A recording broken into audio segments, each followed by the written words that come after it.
Bonjour, bienvenue sur le podcast Au fil des lunes. Je suis Claire Vigrimaud. Je suis hypnologue et professeure de yoga. Vous pouvez me retrouver sur le site clairviyoga.com, KLERVIYOGA.com, où je vous présente toutes mes activités. Toutes les semaines, je reçois des invités dans ce podcast qui nous parlent de leurs activités autour du bien-être, que ce soit l'hypnose, le yoga, le reiki, la sylvothérapie et bien d'autres thèmes encore. Alors sans plus attendre, voici l'épisode du jour. Dans cet épisode, c'est le grand retour de Sophie. Sophie est prof de yoga, maître reiki, thérapeute énergétique et chamanique, guide de cercle chamanique et entrepreneuse dans le monde du bien-être. Voilà déjà une palette de pigments bien fournie avec laquelle elle colore le monde. Mais le départ de notre conversation, ce sont les encres des couleurs dans lesquelles elle a trempé sa plume pour écrire et illustrer son nouveau livre, Dancing Devas, un album illustré pour enfants qui fait danser les mythes, l'art et l'architecture d'Asie. Alors elle nous dépeint les raisons qui l'ont poussée à écrire ce livre, dont l'héroïne n'a pas la peau claire ni les cheveux longs et lisses, mais la peau brune et les cheveux qui frisent. Elle nous trace le panorama de la mythologie de l'Asie du Sud-Est, en nous brossant le portrait des créatures magiques que nous pouvons rencontrer en se promenant dans la jungle bariolée de cette partie du monde. Et puis, nous évoquons des thèmes qui se dessinent en filigrane de l'album, celui de l'animal totem. Elle nous glisse ainsi quelques conseils pour tracer sa piste, pour croquer son portrait, et esquisser une rencontre, avec le partage de ses propres expériences autres en couleurs, ou c'est elle qui a cru se faire croquer. Un épisode comme un tiroir à merveille, on se laisse porter par la pétillante énergie de Sophie vers la découverte de mondes fantastiques.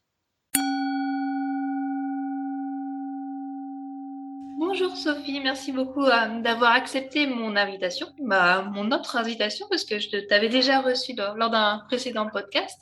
Est-ce que tu pourrais peut-être te présenter pour les personnes qui ne te connaissent pas ?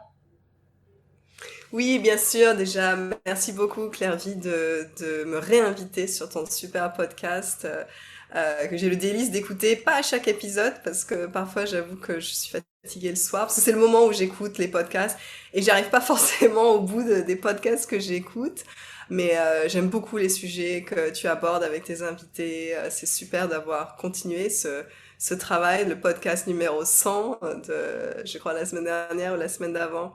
Donc bravo à toi, et puis merci du coup, je suis ravie d'être là de nouveau. Alors je ne me souviens plus comment je m'étais présentée la dernière fois, mais je crois que j'étais partie sur le côté soleil-lune, parce pour faire référence à ton podcast justement. Et du coup aujourd'hui je vais peut-être faire une présentation plus classique, on va dire, de ce que je fais dans ce monde. Donc voilà, moi je m'appelle Sophie Liseré, je suis praticienne et prof de yoga, de méditation, de reiki, c'est une technique énergétique, et de chamanisme. Donc je pratique et j'enseigne toutes ces belles choses. Et puis je suis aussi entrepreneur dans le monde du bio, et je suis auteure-illustratrice, voilà. Et c'est un petit peu de tout ça qu'on va parler aujourd'hui avec toi. D'accord, justement, je voulais t'inviter parce que j'ai vu que tu avais sorti ton livre, je le montre pour les personnes qui regarderont la vidéo, ton livre Dancing Devas. Est-ce que tu pourrais, je le prononce peut-être pas très bien, est-ce que tu pourrais peut-être le présenter et nous parler un petit peu de la jeunesse de ce livre, qu'est-ce qui t'a donné envie de l'écrire ? Alors moi, pourquoi j'ai eu envie d'écrire donc Dancing Devas, que j'ai aussi ici. Donc c'est mon 3e livre, et c'est le premier qui est réellement pour les enfants. En fait, les 2 autres qui sont également ici, avec des dessins, ne sont lus par les enfants, je sais bien, mais n'étaient pas spécifiquement destinés à des enfants. Donc vraiment, Dancing Devas, c'était spécifiquement un livre pour les enfants. Et moi, j'avais envie, dans ce livre, de présenter une héroïne qui, me ressemble un peu, c'est sûr, mais qui pourrait être comme... C'était pas pour me dessiner spécialement, mais c'était parce que moi, enfant, j'ai grandi et j'ai lu des livres qui mettaient que en scène, quasiment toujours, des héroïnes avec les cheveux lisses, la peau blanche, les couleurs claires, en fait. Et moi, une partie de mes lignées ancestrales, une partie de mon héritage vient d'Asie du Sud-Est, vient d'Asie. L'autre partie vient de la France. Et du coup, pour moi, c'était peut-être un peu bizarre, je trouvais bizarre de grandir comme ça, de ne pas me retrouver dans les livres que je lisais, en fait. Et je pensais que c'était la norme, jusqu'à ce qu'un jour, je lise un livre. Une de mes voisines écrivait des livres. Elle écrit toujours d'ailleurs des livres. Ce n'est plus ma voisine, mais elle écrit toujours des livres. Elle s'appelle Min Fong Ho et elle avait écrit un livre qui s'appelle Sing to the Dawn, dans lequel elle met en scène des enfants en Thaïlande et elle me l'a offert. J'étais en école primaire, je sais plus quel âge j'avais, je pouvais lire. Hein. Et c'était comme une révélation, que on avait des livres pour des enfants qui étaient pas juste blancs avec des yeux clairs et des cheveux lisses en fait, puisque je me reconnaissais pas forcément dans le physique de ces filles, dans ces histoires, même si on peut se reconnaître dans les histoires qu'on vit. Je me reconnaissais pas spécialement physiquement dans ces livres et où je me reconnaissais dans ma partie européenne, mais pas dans ma partie asiatique en fait. Et donc il y avait cette idée. Et donc je veux vraiment, dans les livres pour enfants que je fais, qui sont vraiment pour les enfants, d'offrir ça, d'offrir cette possibilité à des enfants qui ne se retrouvent pas forcément dans les livres qui existent, de pouvoir se retrouver dans les livres que je crée. Et du coup, encore une fois, dans le graphisme des personnages dans le livre, l'héroïne a une peau brune, mais les autres héros dans le livre ou les autres personnages ont une peau de toutes les couleurs, enfin toutes les couleurs de peau quoi. Et c'est vraiment un choix de faire ça. Et c'est une des choses qui m'a donné envie de faire ce livre. Bien sûr, j'ai aussi envie de créer un livre pour enfants où je dessine, où j'écris spécialement pour les enfants par rapport aux autres livres qui sont pas spécialement uniquement pour les enfants. Et voilà, et de lier plein de choses dedans qui moi me parlent et qui m'enchantent. D'accord. Et tu pourrais nous raconter un petit peu plus justement les choses qui te parlent parce que tu nous parlais de l'Asie du Sud-Est. L'histoire se passe justement dans cette partie-là où tu nous présentes vraiment très bien la mythologie de l'Asie du Sud-Est qui est pas forcément très bien connue en France. Qu'est-ce qui t'a donné à nouveau aussi envie d'explorer un petit peu plus? Est-ce que c'est quelque chose que tu connaissais déjà auparavant? Est-ce que tu as fait quelques recherches particulières pour ce livre? Alors, pour le livre, est-ce que j'ai fait des recherches particulières? Oui. Est-ce que j'ai travaillé dans ce domaine? Oui. Enfin, alors je vais commencer tout simplement. Alors, moi, ma première formation et mon tout premier métier était d'être paysagiste. Et j'ai eu la chance de travailler sur de nombreux projets dans le patrimoine historique. En Europe, mais aussi en Asie, notamment au Cambodge, et donc beaucoup de recherches se sont effectuées dans le cadre de mon travail, en fin de compte. Enfin, j'étais pas en train de faire la recherche pour mon livre pendant mon travail, on entend bien, mais le fait de travailler sur le patrimoine historique, notamment de la région d'Angkor, au Cambodge, a clairement alimenté cette envie de partager tout ça. Parce que je crois que dans beaucoup de choses que je fais, même dans les choses que j'offre actuellement, il y a toujours le côté de la pratique, mais il y a toujours le côté de transmission, en fait, de transmettre ce que j'ai envie de partager, ce que j'aime pratiquer, j'ai envie de le partager. Et ce livre, ça représente aussi ça, cette envie, cet amour pour cette architecture, pour l'art, pour la mythologie traditionnelle, que ce soit de cette région, d'autres régions dans le monde, bien sûr, d'autres régions de mes propres racines, donc en Europe, où toi et moi, on partage certainement au moins ces racines-là, et d'envie de partager ça. Donc, il y a eu de la recherche, énormément de recherche iconographique. J'ai ressorti plein de vieilles photos que j'avais prises parce que beaucoup du travail a été fait autour de la pandémie, donc pas de voyage ou très très très très peu. Donc j'ai ressorti de nombreuses photos que j'avais moi dans mes archives dans tous les voyages que j'ai effectués dans la région d'Asie. Donc, il y a évidemment le Cambodge, où j'ai énormément de photos puisque j'y ai travaillé, mais aussi il y a l'Indonésie, notamment l'île de Java ou l'île de Bali, qui vont aussi influencer l'iconographie dans Dancing Devas.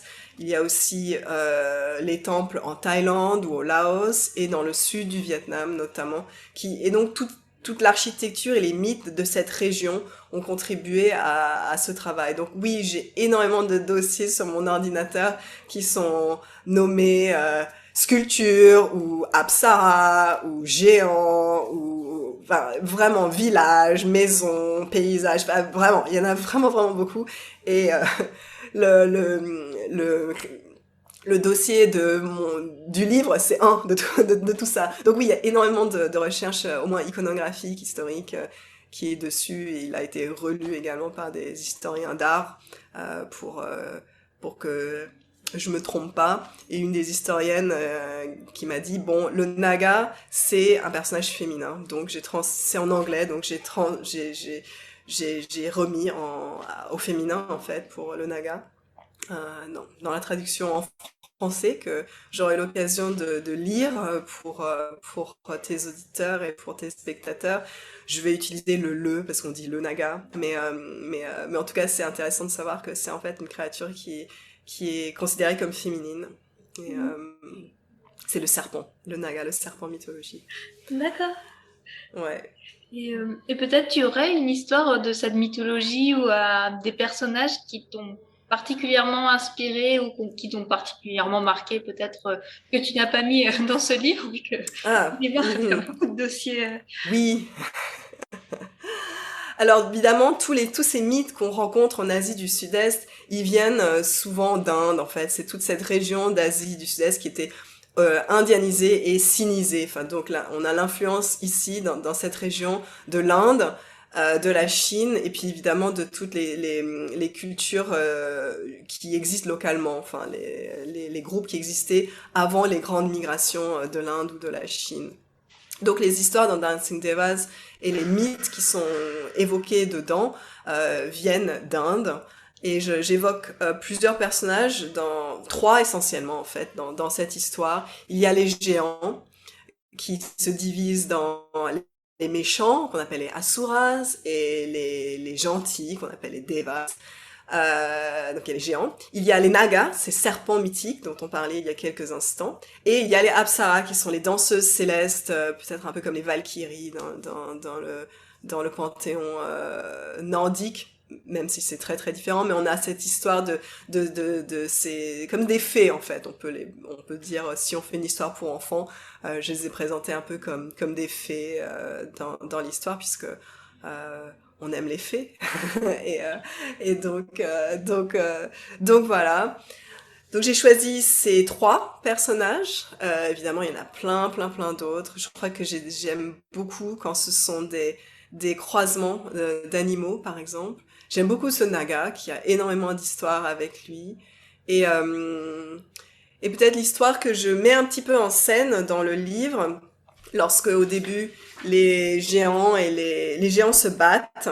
Il y a ce dessin où les géants se réveillent et puis ils se battent. Eh bien, dans cette scène, par exemple, je suis directement inspirée du barattage, de l'histoire du barattage de la mer de lait. Et l'histoire du barattage de la mer de lait, donc baratter pour secouer le lait souvent on baratte le lait pour faire du beurre par exemple. Donc l'idée c'est que il y a très longtemps, il y avait cette mer de lait, et dans cette mer de lait, il y avait plein d'objets magiques, plein de trésors qui étaient dans cette mer de lait. Mais comment les trouver dans la mer de lait? Il y avait notamment l'élixir de la vie. Et tout le monde le voulait, cet élixir de la vie, parce que si je me trompe pas, ça donne une vie immortelle qui est censée être ce que tout le monde veut. Et alors, c'est là que les géants, donc les Asuras, qui sont les méchants, entre guillemets, et les Devas, qui sont les gentils, entre guillemets, et ben finalement, ils se mettent d'accord ce jour-là. Généralement, dans toutes les histoires, ils se battent. Et là, ce jour-là, pour cette histoire pour récupérer cet élixir que tout le monde veut, et ben ils se sont mis d'accord. On va travailler ensemble. Et qu'est-ce qu'ils ont fait? Ils ont, avec l'accord, bien sûr, du naga, le serpent, et le naga a donné son accord qu'on utilise son corps, donc ce corps de serpent, comme une corde, en fait. Et cette corde qui s'enroule autour de cet axe, et cet axe qui se pose sur la tortue. Et, du coup, ils tirent de chaque côté, et en tirant,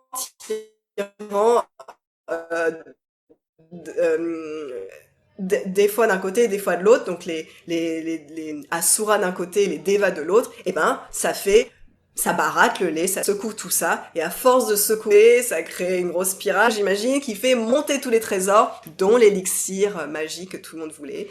Et la suite de l'histoire, c'est que il y a soit les géants, soit les Devas, soit les Asuras qui l'ont attrapé, je ne sais plus exactement, et ben les autres n'étaient pas contents, et ils se sont battus de nouveau. Et donc c'est une histoire qui est chouette et qui permet de travailler toutes les émotions sur le visage, d'être grand, de faire peur, de vraiment toutes ces caractéristiques de géant, qu'on soit Asura ou Deva. Et donc, par exemple, dans ce dessin-là, c'est vraiment ça. On voit le naga qui se fait arracher les cheveux. Si elle a des cheveux. Et donc, ça devient une scène complètement hystérique dans le livre directement. Et mon inspiration, c'est pas forcément très clair, mais mon inspiration à moi, c'est cette histoire du barattage de la mer de lait. D'accord, merci.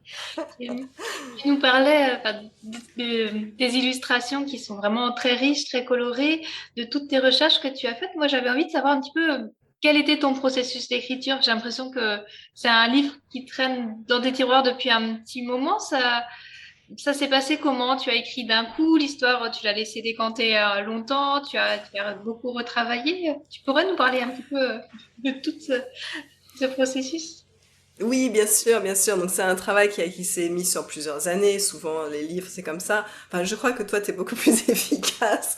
Mais, en ce qui concerne Dancing Devas, en tout cas, c'était un peu plus long que ton dernier livre. Et, euh, ben, le déclic, c'était l'idée de faire ce livre. Et ensuite, à partir de ce déclic, je travaille de plein de façons différentes et c'est vraiment pas linéaire du tout. Je vais avoir des moments où je suis en recherche active de photos, d'images, je vais chercher à quoi je veux faire ressembler mon héroïne, ce qu'elle va porter, vont être ses cheveux, etc. J'ai fait des recherches pour le héros, le Zazu, la sauterelle qui l'accompagne, comment j'ai choisi la sauterelle, comment la dessiner, tout ça. Donc il y a toutes ces recherches qui sont très dans des livres, dans des photos d'ordinateur, dans des voyages, ou les anciens voyages, par exemple. Mais il y a aussi tout le côté décantation. Et je pense que c'est un peu la sauce magique pour la création, en tout cas pour moi, c'est que je vais laisser de côté les choses, je vais aller boire un thé, ou deux, ou trois, je vais aller marcher, je vais m'inspirer de mes rêves, et aussi de voyages chamaniques que je vais faire. Et c'est tout ça qui va nourrir le graphisme, qui va nourrir l'histoire déjà, oui, et surtout, c'est comment je fais les mises en page, comment il y a les lignes qui vont d'une page à l'autre et comment les choses sont fluides, ce que je vais mettre en fond, ce que je vais mettre à l'avant, la perspective que je vais adopter. Il y a beaucoup de côté rêve en fait, il y a beaucoup de côté voyage chamanique pour la création artistique en tout cas.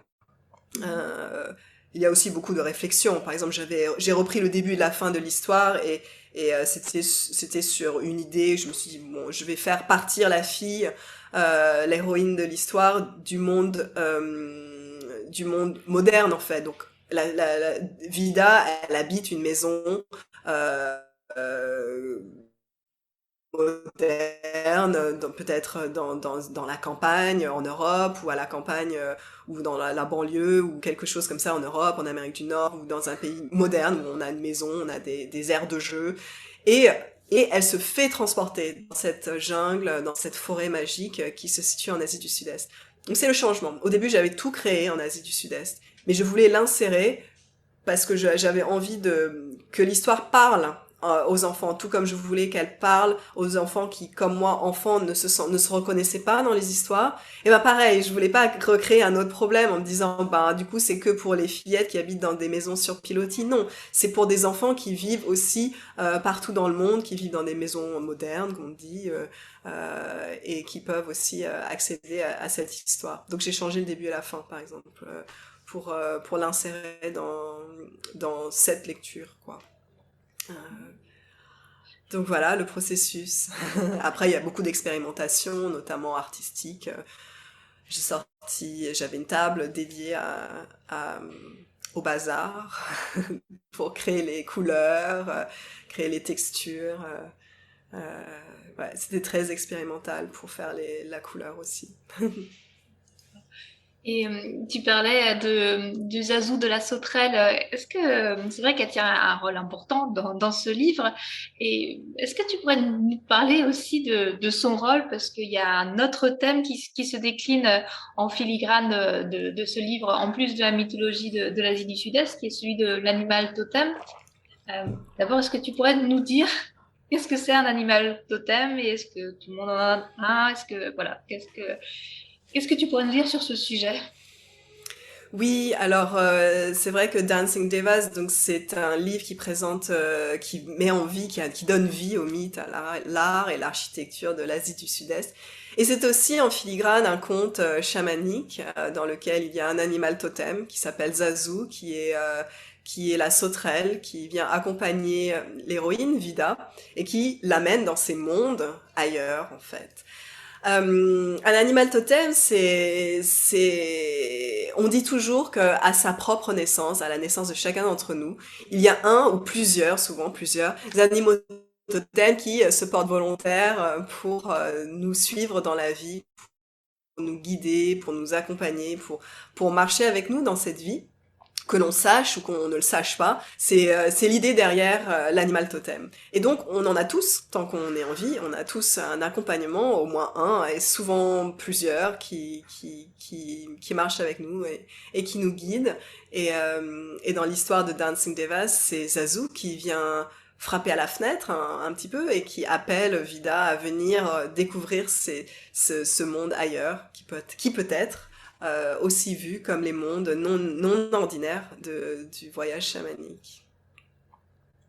Et une question plus personnelle, tu pourrais nous raconter ta rencontre avec ton animal totem quand tu l'as. Est-ce que c'était toute petite aussi, et comme Vida que tu l'as connue, ou alors ça s'est fait un peu plus tard?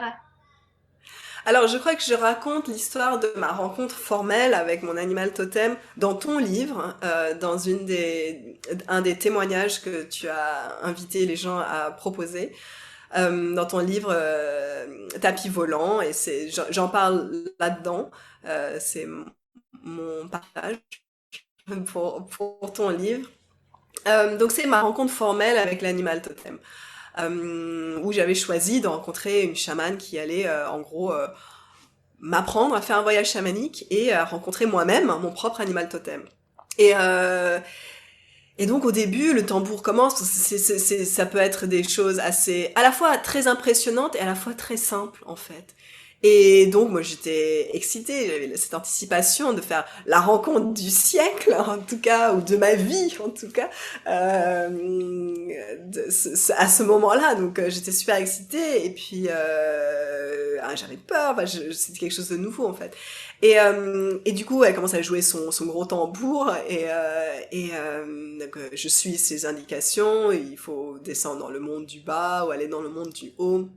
Et je suis le tambour, et très très très vite, l'animal totem est apparu. Je suis, attends, mon gars, je suis pas encore partie, je suis à peine partie, je suis pas arrivée. La dame, elle a dit qu'il fallait que j'aille plus loin, donc ça doit pas être ça encore. Et elle est là, elle joue pour moi, et moi je suis là, bon, faut que j'arrive, faut que je continue. Et hop, il y a l'animal totem qui réapparaît derrière une racine. Je suis là, non mais j'y suis toujours pas, je suis encore en train de descendre, je suis pas. Et donc je dis, ouais, j'y vais, et je continue de descendre dans le monde du bas, le monde inférieur, et il n'arrête pas d'apparaître en fait. Et bon, au bout d'un moment, je me suis dit, bon bah, il paraît quand il apparaît beaucoup que ça doit être celui-là. Donc je me suis dit, bon bah, te voilà. Et en fait, il était tellement près, tellement proche, et tellement prêt, en même temps prêt à être là. Il était tellement proche et tellement prêt à être là que c'était vraiment très émouvant de voir qu'en fait, il avait été là tout le temps et que c'était seulement ce jour-là où j'avais fait le choix d'aller à sa rencontre que il était presque tellement heureux de se manifester qu'il n'a pas attendu. Il n'a pas attendu que je fasse tout dans les règles et donc il m'a apparu tout de suite là, et puis là, jusqu'à ce que je décide que non mais oui, et au lieu de résister, j'ai senti mon cœur fondre en fait et se dire bah c'est ça, on rentre dans ce flow, dans cette immersion, et on accepte en fait. Et c'était vraiment cette grande paix qu'amène l'acceptation de plein de choses. Mais là, cette acceptation bah, j'accepte, je lâche mon envie d'essayer de faire de façon qu'on m'a dit. J'avais rencontré pour la première fois, ou pas pour la première fois, mais en tout cas, j'avais rencontré formellement mon premier animal totem. Et après, j'étais super excitée, donc je faisais tout moi-même, j'allais le rencontrer, tout ça. Et un jour, je rencontre le deuxième. Alors c'était une totalement autre histoire que je relate aussi dans ton livre pour donner un peu ces deux expériences. Et aussi en partageant que chaque expérience est différente. C'est ma caméra s'endort quand je parle trop, je crois. Et donc pour donner une autre rencontre en fait d'animal totem. Et là, c'était pareil, j'allais dans le monde du bas, j'avais pas demandé de rencontrer quoi que ce soit, je ne sais même plus ce que je demandais particulièrement ce jour-là. Et il m'apparaît là. C'était autre chose que derrière une racine à une certaine distance. Il m'est apparu là, et puis c'était autre chose qu'un animal super mignon, etc. C'était un animal plutôt féroce, quoi, qui m'est apparu là. Je sentais son souffle contre mon souffle. J'avais le souffle coupé j'étais choquée parce que j'avais rien demandé de le rencontrer. Il s'est mis devant moi parce que c'était le moment. Il était temps que je rencontre cette autre force, en fait, qui n'était plus genre, les bisounours. C'était bon, allez, maintenant, on va travailler. Tu vas travailler avec moi. Et donc, c'était une complètement autre force. C'était absolument terrifiante. Je suis ressortie comme si j'avais été sous l'eau. Et donc je suis ressortie du voyage chamanique en ouvrant les yeux. Tout de suite, je suis sortie de cette chose-là en me disant, comme si je me réveillais d'un cauchemar, en fait. Je disais, oh là là, qu'est-ce que c'était que ça. Mais bon, en même temps, j'étais curieuse.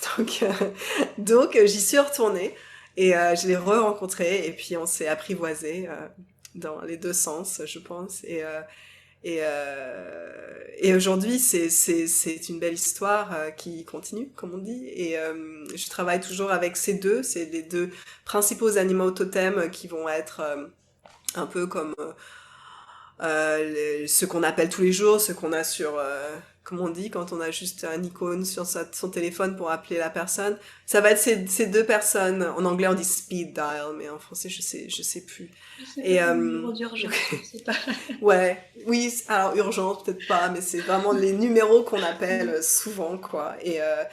Ça va toujours être ces deux animaux-là. Évidemment, il y a plein d'autres spécialistes qui viennent travailler pour plein d'autres choses. Mais ça va être mes référents. C'est des animaux totems, donc ils m'accompagnent toujours depuis notre première rencontre que je savais pas, et puis notre première rencontre où je les ai vraiment rencontrés. Et du coup, ils se manifestent comment quand, dans la vie de tous les jours, tu leur parles, ils t'aident à prendre des décisions, tu leur poses des questions, ou alors c'est plus leur énergie qu'ils te partagent? Eh bien, je vais dire qu'il y a toutes les choses que tu as dit, en fait. Ils vont avoir l'énergie qu'ils partagent, et puis il y aura évidemment toutes les questions que je vais aller poser, que ce soit pour moi personnellement, ou quand je travaille pour des personnes qui viennent avec leur propre quête. Je vais aller rencontrer, moi, mes animaux totems en leur posant la question, bon, ben voilà, il ou elle à cette question sur laquelle travailler, à ces choses-là qui se passent dans la vie, qu'est-ce qui se passe, qu'est-ce qu'on peut faire. Et c'est eux qui vont pas forcément faire le travail, mais ils vont être les messagers. Ils vont me dire, bon bah tu vas aller par là, je dis n'importe quoi, tu vas aller dans la maison des ancêtres, enfin, bref. Et c'est là que va se faire le travail. Et ensuite, quelqu'un d'autre prendra le relais. Ce sera pas forcément ces deux animaux totems qui vont faire tout le travail, mais ce sont mes points de contact, ça va être, ce sont mes messagers. Je trouve que c'est point de contact, ambassadeur, c'est vraiment eux qui vont m'aider à travailler qui vont m'aiguiller sur quoi travailler spécifiquement quand je fais une session pour quelqu'un d'autre. Et puis si c'est pour moi, ben ouais, ils seront peut-être plus présents, mais ils vont aussi m'aiguiller. Il faut que tu ailles parler, faut que tu ailles dans cette grotte et que t'auras les réponses dans cette grotte, etc. Donc, mais c'est eux qui vont m'aiguiller en fait, et ça va être Ouais, c'est les guides, quoi. Comme si on va découvrir une ville qu'on ne connaît pas, ben, on va peut-être soit acheter un guide, un livre, soit on va rencontrer quelqu'un qui peut nous guider. Enfin, voilà, c'est un peu comme ça qu'on peut les voir. En plus de plein d'autres choses, bien sûr, mais en tout cas, on peut les voir en tout cas comme des guides qui viennent aiguiller le travail que je fais pour moi, que je fais pour les autres. Euh, donc voilà, c'est comme ça qu'ils se manifestent. Après, ils ont tous les deux des énergies différentes, donc je te remercie pour cette question. Des énergies très différentes. D'ailleurs, je pense que ces deux animaux, si on les met réellement dans un enclos, je pense qu'ils ne durent pas très longtemps. Enfin, il y en a un qui se fait manger par l'autre, probablement assez rapidement. Enfin, s'il a faim, évidemment. Mais je pense que je suis pas sûre qu'ils s'entendent spécifiquement. Mais en tout cas, donc oui, ils ont ces deux énergies différentes et je pense que on peut, ouais, ce sont deux grands aspects du chemin de bien-être, je pense, deux sortes d'énergie, on peut les voir comme ça, sur le chemin du bien-être avec lequel moi je travaille. Et donc voilà, de toute façon, c'est comme ça qu'ils se manifestent. D'accord. Et pour les personnes qui n'ont pas encore rencontré leur animal totem, tu proposerais quoi? Ça serait de faire un voyage chamanique? Ça serait peut-être complètement autre chose? Ou comme peut-être l'héroïne de ton livre, simplement se laisser balader dans ses pensées? Tu aurais des petits conseils pour ces personnes-là? Oui, alors ce que je peux partager, c'est on peut rencontrer son animal totem dans le rêve, par exemple dans un rêve éveillé ou dans un rêve endormi. On peut le rencontrer soi-même dans sa propre pratique de la vie. Je veux dire, on sort, on observe les choses, et puis il y a des choses qui viennent nous rencontrer tout le temps, par exemple. On peut aussi trouver que c'est bizarre, cet animal, il se manifeste toujours, ce que ce soit dans un livre ou en réalité, dans le ciel, enfin, on le voit toujours dans la forme des nuages, n'importe quoi. Et on peut aussi faire un voyage chamanique, et ça peut être un voyage chamanique qui est soit avec être guidé par quelqu'un, pour le faire soi-même, ou bien on peut demander à quelqu'un de réaliser ce voyage chamanique de notre part. Donc voilà, en gros, les différentes façons de faire. Je rencontre souvent beaucoup de personnes qui aimeraient bien trouver eux-mêmes, en fait, et je trouve ça absolument super. J'aime beaucoup guider ça, parce que c'est vraiment, je crois, la clé pour travailler son propre pouvoir personnel. On va soi-même à la rencontre de son propre animal totem. C'était ma propre expérience. D'autres vont choisir de demander à quelqu'un à qui ils font confiance de trouver un animal totem pour eux. Donc, je propose aussi le service de trouver l'animal totem, de le rencontrer pour la personne, et puis ensuite de faire la liaison, quoi, en gros. Mais j'aime beaucoup aussi guider les personnes à rencontrer eux-mêmes leur animal totem. Alors moi, je guide de façon dans le voyage chamanique, mais évidemment, on peut le rencontrer comme avec les autres méthodologies dont on a évoqué, c'est-à-dire dans la méditation simple, dans la pratique de la vie tous les jours, les signes qu'on voit.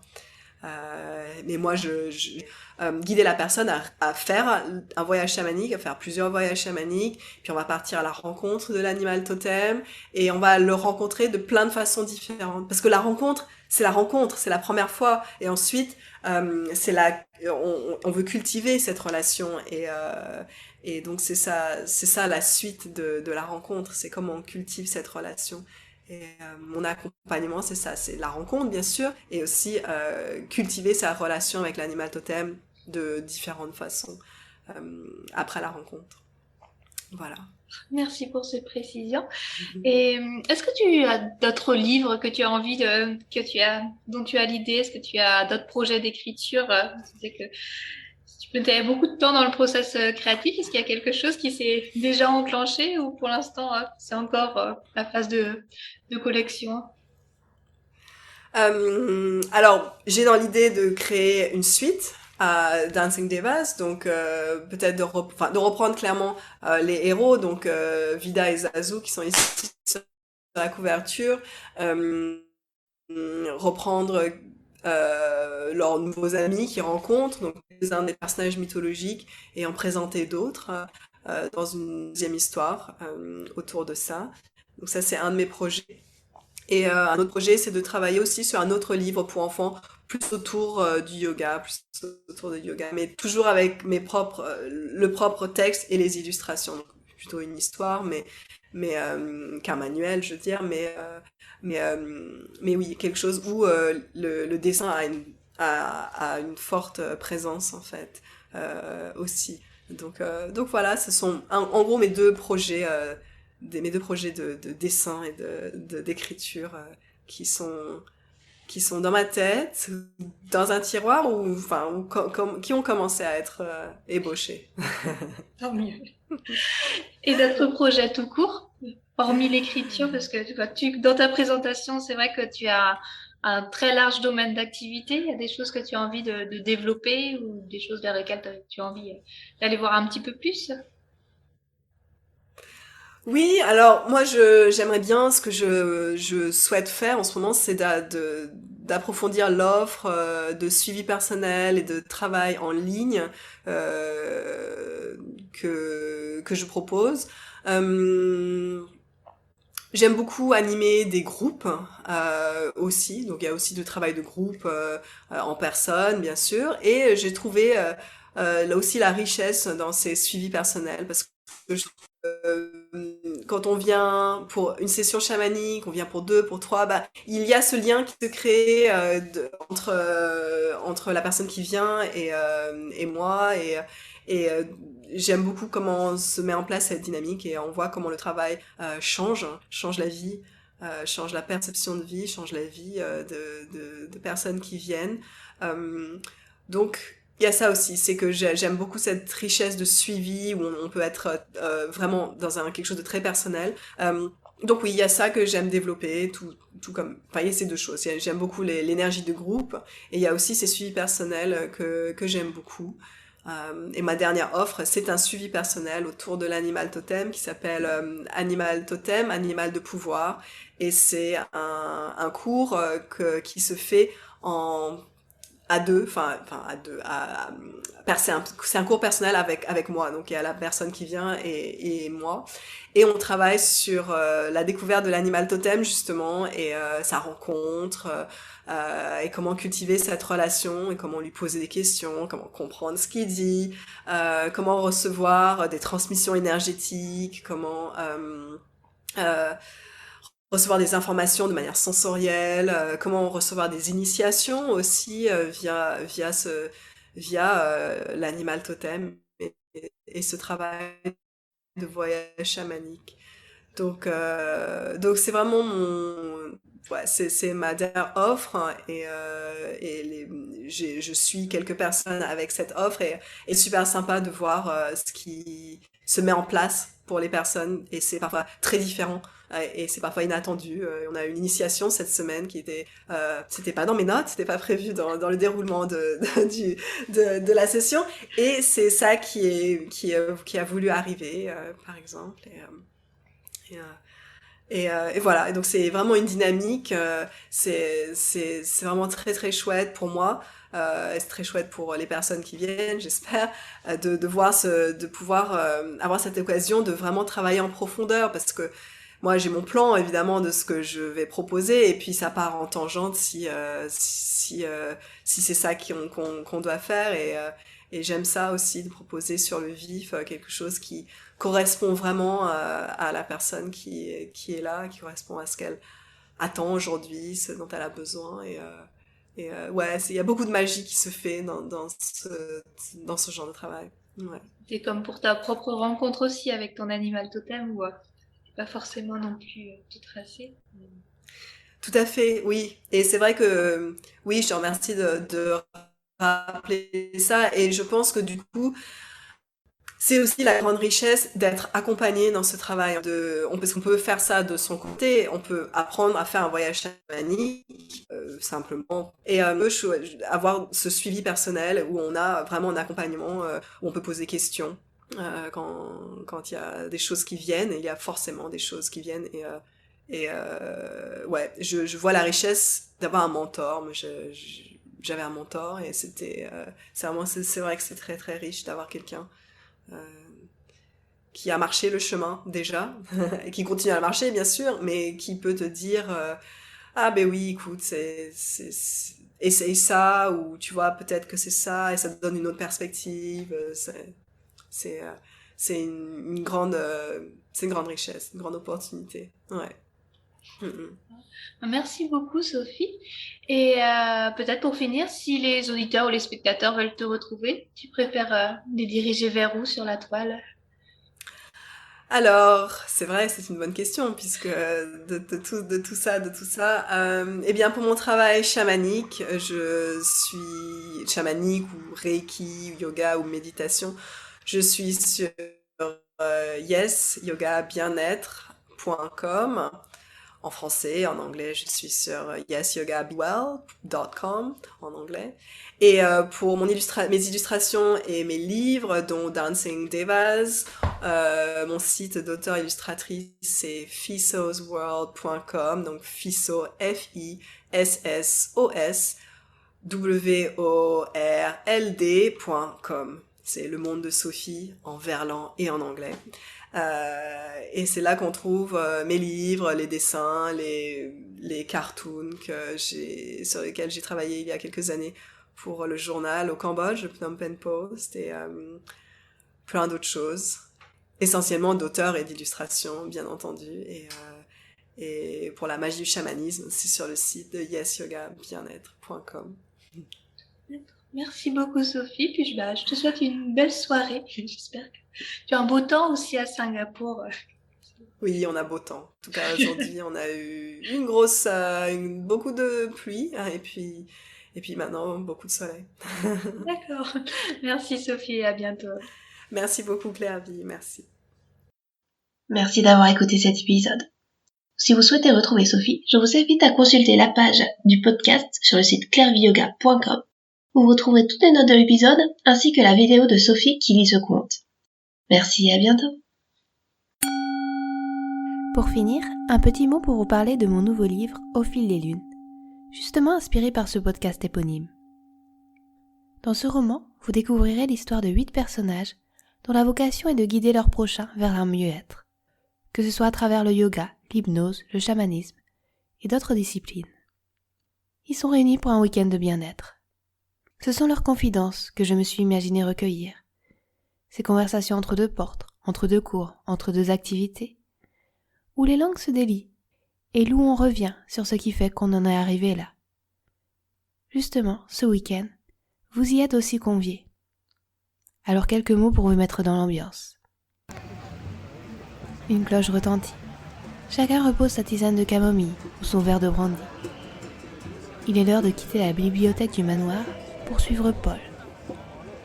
Celui-ci vous mène au grenier de l'immense bâtisse pour une séance d'hypnose ludique. Cet atelier clôture la 2e journée de la retraite à laquelle vous avez été conviés. Au cours de celle-ci, vous ferez la rencontre d'une chamane, d'un herboriste, d'un maître reiki, d'une prof de yoga et des autres intervenants dont la découverte et leur mission de vie s'est faite non sans heurts, remise en question, doute ou compromis. Ce sont leurs confidences, recueillies au détour de conversations perdues, qui ont inspiré les 8 nouvelles de ce livre, au goût d'escapade hors de son quotidien. Des portraits de personnages touchants, réunis dans un captivant huis clos, dont le parcours chahuté et les étapes de vie qu'ils ont traversées amènent à s'interroger sur les milliers de chemins qui s'offrent devant soi pour réaliser ses rêves.